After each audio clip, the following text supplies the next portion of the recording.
Hi, this is Scott with OrganiLock.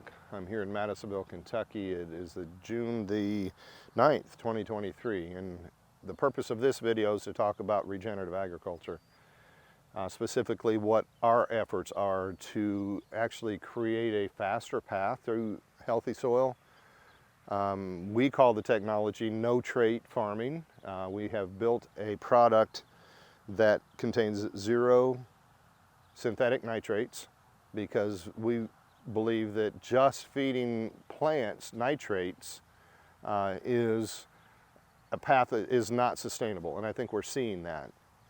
And understanding that nitrates don't feed the soil, so since those nitrates were invented over 100 years ago, we have literally been starving the soil and sucking the life right out of the soil in the name of convenient growing of our crops. So the crux of what we're going to be talking about through this series of tests is that we've created a product we just simply call Soil Food, and it is a very targeted product made from animal mortality and carbon, and then we package that in a super concentrated way, put it into pellets, then we add microbes. The microbes then find themselves literally sitting on a food buffet that will help them thrive, so we get all the sciencey stuff like proper mineralization, no nitrification, you've got enhanced CEC. All those things are optimized when you feed the microbes properly. So we're going to be comparing 2 fields. So a little bit of foundation to this.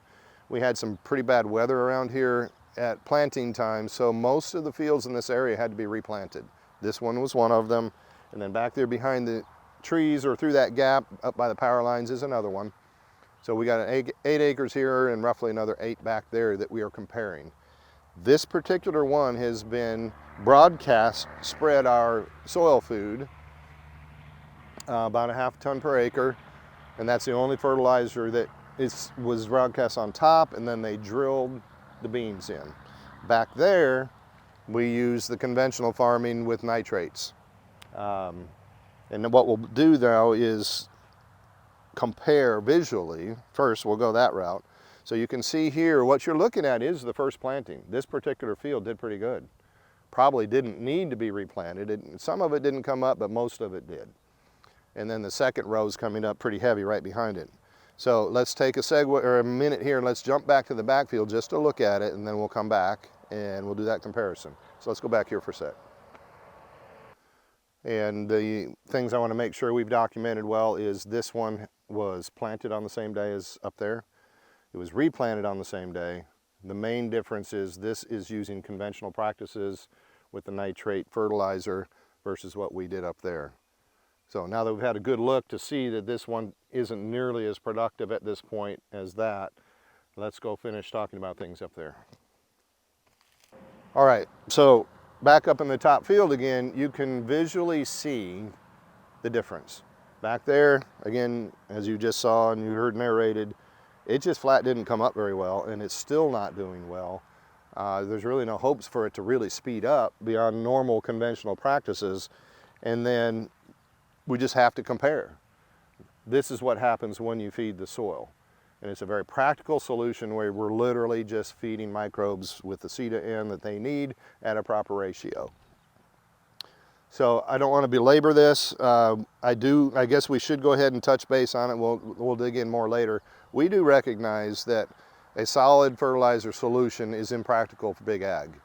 We're not even attempting to say we're ready for that. This video in this series is designed to start conversation and bring people to the table eventually that can say, hey, we can figure out how to do this. Do we need to recreate old technology and put a product like this in furrow? We know that works well and it saves a whole lot of material per acre, so we can get our costs down. Well, the other piece is we're not set up to manufacture this in mass volumes for big ag. That's a work in progress. We're actually building what we call distributed manufacturing of this product, because there are resources all over the world, literally. If the people are eating these scraps and the animal mortality is available, we're just not doing anything with it. And in reality, if you think about it, the world lives off nitrogen. Nitrates are a problem. They don't feed the soil. We ran out of organic nitrogen years ago, back in the 1900s, and billion people back then, 8 billion people now, and we have to figure out how to go back to find the organic nitrogen. With 8 billion people, the only resource left is animal mortality. So that's where we've built our technology around that. We're patent pending on it.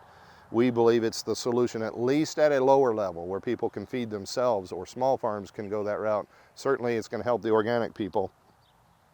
But we do, back to the point, we do recognize that solid fertilizer is a problem for big ag.